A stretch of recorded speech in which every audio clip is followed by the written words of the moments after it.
میرا گمان ہے واللہ عالم، میں نے کہا تھا ان باتوں میں اختلاف کی گنجائش ہے، یہ کوئی میں قرآن و حدیث کی روح سے نہیں کہہ رہا، لیکن جو میرا مشاہدہ ہے افغانستان کی تقسیم ہو جائے گی، پختون حصہ جو ہے پاکستان کے ساتھ ملے گا، اور یہ یہاں پر وادی سندھ جس کو اقبال نے کہا ہے کارواں زی وادی دور و دراز آیت برو، اس جہاں پر خلافت علی منہاج النبوہ کا نظام قائم ہوگا اور یہاں سے فوجیں چلیں گی، نمبر ایک۔ نمبر دو، عرب کے ریگزار میں 15ویں صدی کے مجدد کا ظہور ہو جائے۔ مہدی کو ہم مانتے ہیں مجدد، شیعہ مانتے ہیں 12ویں امام جو چھپے ہوئے، ان کے امام معصوم جو ہے 12، ان میں سے آخر جو ہے چھپے ہوئے ہیں غار میں 1200 برس سے، اور وہ ظاہر ہوں گے، یہ ان کا عقل ہے، ہمارا نہیں ہے۔ ہم سمجھتے ہیں جیسے ہر صدی میں اللہ مجدد بھیجتا رہا، اسی طریقے سے میرے گمان میں 15ویں صدی کے مجدد جو ہے وہ حضرت مہدی، ان کی حکومت جا کر یہ فوج قائم، عربوں میں دم نہیں ہو، وہ اپنی عیاشیوں کی وجہ سے بالکل کھوکھلے ہو، دولت کی فراوانی اور عیاشی۔ یہ بھی سننے میں آتا ہے دروغ برگردن راوی کہ اگر کوئی فوجی قافلہ ان کا چل رہا ہوتا ہے تو وہ بجائے ٹرکوں میں بیٹھنے کے وہ اپنی کاروں میں بیٹھ کے ساتھ ساتھ چلتے ہیں، وہ ٹرک خالی چل رہا ہے، ٹرک کی سختی جو ہے، سخت سیٹ جو ہے برداشت کرنا ان کے بس کا روگ نہیں ہے۔ یعطون للمہدی، جانی سلطان اس کی حکومت کو مستقل، پھر حضرت مہدی کی طرف سے شروع ہوگا معاملہ جہاد، اور یہ سارا جو ملک چھوٹ ہم مسلمانوں کے ہاتھ سے نکل گئے تھے یہ واپس۔ اس میں ایک کوسچن ہے جو میرے ذہن میں بہت عرصے سے تھا، جس کا کہ جواب اب مجھے سوچا ہے، واللہ عالم، یہ ساری باتیں میں کہہ رہا ہوں میرے گمان ہے، کیسے ہوگا کہ اتنی بڑی طاقت ایٹمک پاورز کے مقابلے میں مسلمان دوبارہ میدان میں آ کر اور جیتتے چلے جائیں؟ میرا گمان یہ ہے واللہ عالم، اس پورے معاملے کا سارا جو ہے ارینا جو ہے وہ ہے مڈل ایسٹ، یورپ، جس میں حدیث میں آیا ہے کہ رومی عیسائی 80 جھنڈوں تلے تم پر حملہ کریں گے، اور ہر جھنڈے کے نیچے 12,000 10 لاکھ، اور مجھے حال ہی میں معلوم ہوا ہے کہ آج کل جو ایک ڈویژن ہوتا ہے وہ 12,000 کا ہوتا ہے، تو 80 ڈویژنز آرمی آئے،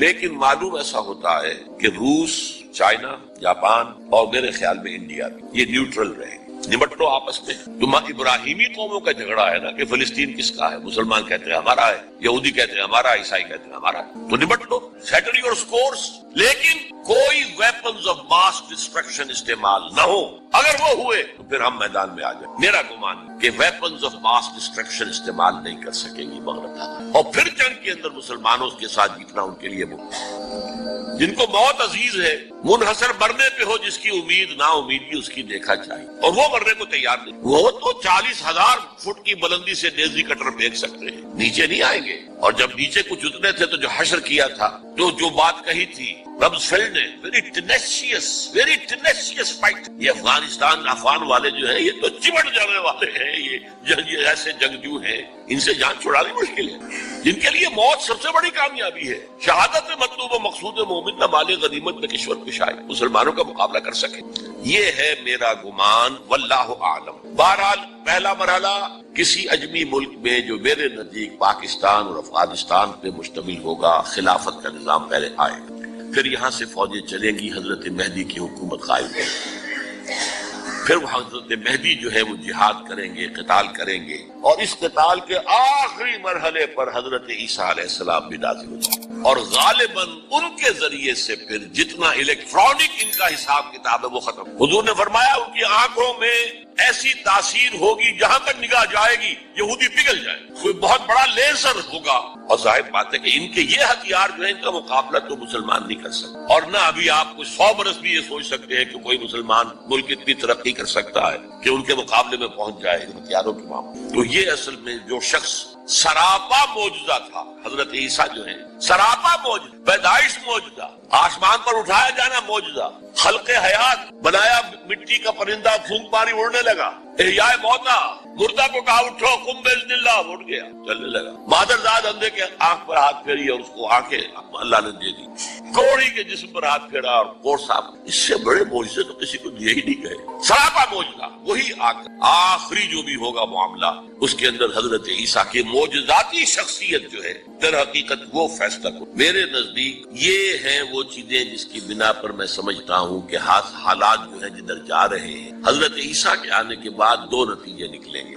عیسائیوں کا مذہب ختم. حدیث میں آیا ہے کہ عیسیٰ آئیں گے یکسر الصلیب و یقتل الخنزیر، صلیب کو توڑ دیں گے. کیا مطلب؟ کہاں تم صلیب اٹھائے پھر رہے ہو؟ میں صلیب دیا ہی نہیں گیا، یہ سب تمہارا ایک من گھڑت قصہ ہے. مجھے تو اللہ نے پہلے اٹھا لیا تھا. وما قتلوہ وما صلبوہ، صلیب ہی پر کھڑی ہوئی ہے عیسائیت ساری کی ساری. اور خنزیر کو قتل کر دی. خنزیر تم نے کیسے حلال کر دیا آپ نے؟ یہ کبھی اسلامی شریعت کے اندر، موسیٰ کی شریعت میں حرام تھا، وہی موسیٰ کی شریعت میں تمہیں دے کر گیا تھا. Don't think I have come to destroy law, یہ لا تم پر نافذ رہے گا. گویا کہ عیسائی مذہب ختم ہو کر اسلام میں منتخب ہو جائے. یہودی ایک ایک ختم. یہودی کیوں اس انجام کے مستحق ہیں؟ اللہ کا پرانا قاعدہ چلا آ رہا ہے، جس قوم کی طرف کسی رسول کو بھیجا، اگر قوم نے بحیثیت مجموعی رسول کا انکار کیا وہ ہلاک. قوم نوح ہلاک ہوئی یا نہیں؟ قوم ہود، عاد ہلاک ہوئی یا نہیں؟ قوم سمود جن کی طرف حضرت صالح بھیجے گئے، قوم شعیب، عامورہ اور صدوم کی بستیاں، آل فرعون. یہودیوں کی طرف حضرت عیسیٰ کو رسول بنا کر بھیجا گیا تھا، انہوں نے رد کر دیا. محمد رسول اللہ کو رد کر دیا صلی اللہ علیہ وسلم. یہ اس سزا کے مستحق ہو چکے ہیں، لیکن وہ سزا ان کا رسول ہی ان کو آ کر دی، اسی لیے انہیں اٹھا لیا. ایک پوز آ گیا. مستحق تو ہو گئے تھے اسی وقت حضرت عیسیٰ کے زمانے میں کہ ہلاک کر دیے جائے، لیکن حضرت عیسیٰ کے زمانے میں حضرت عیسیٰ کو اٹھا لیا اور ان کا معاملہ جو ہے وہ ملتوی کر دیا. جیسے کسی کو پھانسی کی سزا تو ہو جائے لیکن ابھی ایگزیکیوشن نہیں. ایگزیکیوشن جو ہے وہ ڈیفر ہو. یہودی ختم، عیسائیت ختم، اور عیسائی سب مسلمانوں کے ساتھ شامل ہو کر ایک ملت واحدہ بن. اچھا، یہ جو میں نے کہا ہے کہ یہ امریکہ نے جو مجاہدین کی قیادت تھی اسے آپس میں لڑا کر پھر یہاں سے بھاگ جانے کے اندر آفین سمجھی، اس کی وجہ یہ تھی امریکہ کو اندیشہ تھا کہ یہ لوگ پڑھے لکھے جدید تعلیم یافتہ ہیں. یہ انجینئرز ہیں، گلبدین حکمت یار، احمد شاہ مسعود، استاد ربانی، بڑے عالم ہیں، فاضل ہیں. عبد الرسول سیاف الازہر کے پڑھے ہوئے تھے. اسی طریقے سے صبغت اللہ جو ہے وہ بھی بڑے عالم آدمی تھے اور پڑھے لکھے آدمی، جدید تعلیم یافتہ بھی اور قدیم تعلیم یافتہ بھی. تو اس اعتبار سے انہیں اندیشہ تھا ان لوگوں کی حکومت بن گئی اگر تو یہ ایک ماڈرن اسلامک اسٹیٹ بنا دے. اور یہ وہ شے ہے جو ہمارے لیے سب سے زیادہ خطرناک، سب سے زیادہ ناپسندیدہ معاملہ ہوگا، اس لیے کہ اگر واقعی طرح ماڈرن اسلامک اسٹیٹ وجود میں آ گئی تو ہمارے نظام کا خاتمہ ہو جائے. وہ تو یہ کہ سورج طلوع ہوتا ہے تو تاریکی تو جائے گی، رات کو تو جانا ہی جانا ہے. وہ تو جب تک سورج طلوع نہیں ہوتا رات کی تاریکی ہے، یہ انہیں اندازہ تھا. بہرحال اس لیے انہوں نے خاص طور پر ان کو آپس میں لڑایا بھی. اس کے بعد یہ ہے کہ جب افغانستان کے لوگوں کے ناک میں دم آ گیا تو اب یہ ایک مرد مجاہد ملا عمر کھڑا ہوا. وہ کوئی بڑا عالم دین نہیں بلکہ پوری طرح جو ہے وہ تعلیم یافتہ بھی نہیں ہے عربی مدارس وغیرہ سے، اور ان کے ساتھ عربی مدارس کے طلباء طالبان وہ کچھ کھڑے ہو گئے کمر کس لیے کہ اب یہاں کسی طرح امن قائم کیا جائے. یہ پکار ایسی تھی کہ جو گویا کہ افغانوں کے دل کی پکار تھی. تنگ آئے ہوئے تھے ان وار لارڈ سے اور ان کے مظالم سے اور ان کے استحصال سے، لہذا وہ جہاں گئے ان کا استقبال ہوا. بہت سے لوگوں نے اپنے ہتھیار ان کے حوالے کر دیے، یہاں تک کہ گلبدین حکمت یار جو بالکل کابل کے پاس پڑا ہوا تھا اپنی فوجیں لے کر، اور گویا کہ وہ کسی فائنل اسالٹ کی تیاری میں تھا، جب یہ آئے ہیں تو اس نے راستہ دے دیا اور خود پیچھے ہٹ گیا. اس طریقے سے یوں سمجھیے کہ در حقیقت افغانستان میں ان طالبان کی حکومت جو ہے یہ گاڈ گیون ہے. وہ جو ایک شعر ہے کہ خود بخود تیار ہے پکے ہوئے پھل کی طرح، دیکھیے گرتا ہے آخر کس کی جھولی میں فرنگ. تو یہ حالات نے اس درجے صورت اختیار کر لی تھی کہ یہ طالبان کو کوئی ریزسٹنس نہیں ملی اور ان کی جو ہے ایک حکومت قائم ہو گئی. بلکہ یہ گویا کہ اللہ تعالیٰ کی جو ہے حکمت کا ایک ظہور ہوا ہے. اس میں امریکہ نے اور امریکہ کے کہنے پر پاکستان نے، سعودی عرب نے، امارات نے طالبان کو سپورٹ کیا. بے نظیر کی حکومت تھی، کہاں بے نظیر جیسے سیکولر ذہن کی اور آزاد خیال قسم کی عورت، کہاں طالبان مولوی ملاٹے ان کے خیال کے مطابق. سعودی عرب نے امریکہ کے حکم سے مدد دی، امارات نے مدد دی، پاکستان نے تسلیم کر لیا، سعودی عرب نے تسلیم کر لیا اور امارات نے تسلیم کر لیا. ان کی جو ہے ایمبیسڈرز وہ آ کر یہاں بیٹھ گئے. اس کی وجہ کیا ہے؟ امریکہ سمجھتا تھا یہ ٹھیک ہے، یہ ملا ملاٹے ہیں، انہیں کوئی دنیا کا تو علم ہے نہیں، یہ جانتے ہی نہیں، لہذا ان سے کھیلنا آسان ہے، انہیں ہم اپنی انگلیوں پر نچائیں گے، ان کو کٹ پتلی بنا لیں گے. اس پہلو سے انہوں نے کہا کہ یہ اچھا ہے، یہ لوگ اگر آ جائیں تو ٹھیک ہے. وہ خطرہ نہیں ہے کہ یہاں کوئی ایک ایسا اسلامی نظام سامنے آ جائے جو جدید دنیا کے تمام تصورات اور تقاضوں کو بھی پورا کرتا ہو اور کتاب و سنت کے تقاضوں کو پورا کرتا ہو. اس کا کوئی اندیشہ نہیں ہے، لہذا انہیں مدد دی. لیکن ہوا کیا؟ دو کام ایسے ہوئے ہیں کہ ایک تو افغانستان کے 90% علاقے پر قبضہ جو ہوا تو امن، کلی امن، چوری ختم، ڈکیتی ختم، زنا بالجبر ختم، زنا ختم. تو اب آنکھیں کھل گئی امریکہ کی یہ کیا ہو رہا. اور ملا عمر کے ایک حکم پر پاپی کی کاشت زیرو. اب یہ ہے کہ کفر کے ایوانوں میں پوری دنیا میں خطرے کی گھنٹیاں بجی. یہ معاملہ کیا ہے؟ نارضت عشق کے خونی جگرے پیدا شد، حسن لرزید کے صاحب نظرے پیدا شد. یہ تو ہم جس سے ڈر رہے تھے، جس کا ہمیں خوف تھا، جس کا ہمیں اندیشہ تھا، وہ تو حقیقت سامنے آ رہی ہے. ابھی تو پورا نظام کی کوئی بات نہیں ہے، ابھی تو انہوں نے چند سزائیں نافذ کی ہیں. اس سے زیادہ تو ابھی ان کا کانسیپٹ بھی کوئی نظر نہیں آیا. ہم خود جب گئے ہیں وہاں پر، میں ایک وفد لے کر گیا ہوں، تو نہ ان کے ذہن میں کوئی سیاسی نظام کا کوئی واضح تصور تھا، نہ میں نے ان سے پوچھا آپ کی کوئی پارلیمنٹ، مجلس شورا، مجلس ملی کہ نہیں کوئی نہیں ہے، نہ کوئی معاشی نظام کا ان کے سامنے نقشہ تھا.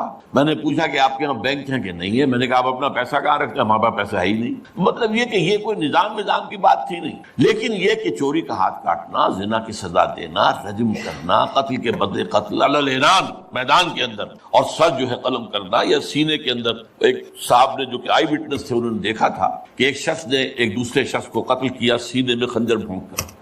اب اس کو پکڑ کر رسیوں سے باندھ کر لا کے ڈال دیا گیا اسٹیڈیم کے اندر، اور چھت لگے ہوئے لوگوں کے دیکھ رہے ہیں. اور اس کی بیوی سے، مقتول کی بیوی کے ہاتھ میں خنجر دے کر کہا گیا بھونکو اس کے سینے کی طرف. اس نے کیا. یہ جو مناظر ہیں، ان کو دیکھنے کے بعد کیا کہیں کوئی جرم رہ جائے گا؟ جیسے کہ اس سے پہلے بھی تھا معاملہ دنیا کے سامنے کہ سعودی عرب جو ہے وہ کرائم فری ایک معاشرہ بن گیا تھا جب سے وہاں پر اسلامی جو حدود اور تعزیرات نافذ ہوئی. یہ معاملہ انہوں نے دیکھ لیا کہ یہ تو ہو گیا. تو اس اعتبار سے ان کو جو ہے اب بڑی شدید خطرے کی بات ہوئی. البتہ یہ ضرور نوٹ کر لیجئے کہ اس ابتدائی عرصے میں طالبان سے کچھ غلطیاں بھی. پہلی بات تو یہ کہ نہ ان کی کوئی تعلیم ہوئی تھی، نہ تربیت ہوئی تھی، نہ تنظیم ہوئی تھی، نہ کوئی ڈسپلن قائم تھا. یہ تو موب تھا، لہذا ان سے بڑی بڑی غلطیاں ہوئی. مثلاً مدار شریف میں ایران کے سفارت خانے پر حملہ کیا، سفارتکاروں کو قتل کر دیا. پھر یہ کہ ان کے اندر مذہبی شدت پسندی بہت، کٹر حنفیت، اور اس کے اندر کچھ نہ کچھ تشدد کا علم. ظاہر بات ہے ان عام لوگوں کے ان پڑھ لوگ، اب ان کے ذہن میں جو چیزیں تھیں، داڑھی جو ہے سنت ہے، سنت موقدہ ہے، نہیں رکھتا وہ سزا دو، اور حجام جو ہے اس کا سر قلم کر دو اگر وہ شیونگ کرتا ہے. تو اسی طریقے سے پردے کا شدت کے ساتھ نفاذ کیا گیا. عورتیں باہر کیوں نکلے؟ اب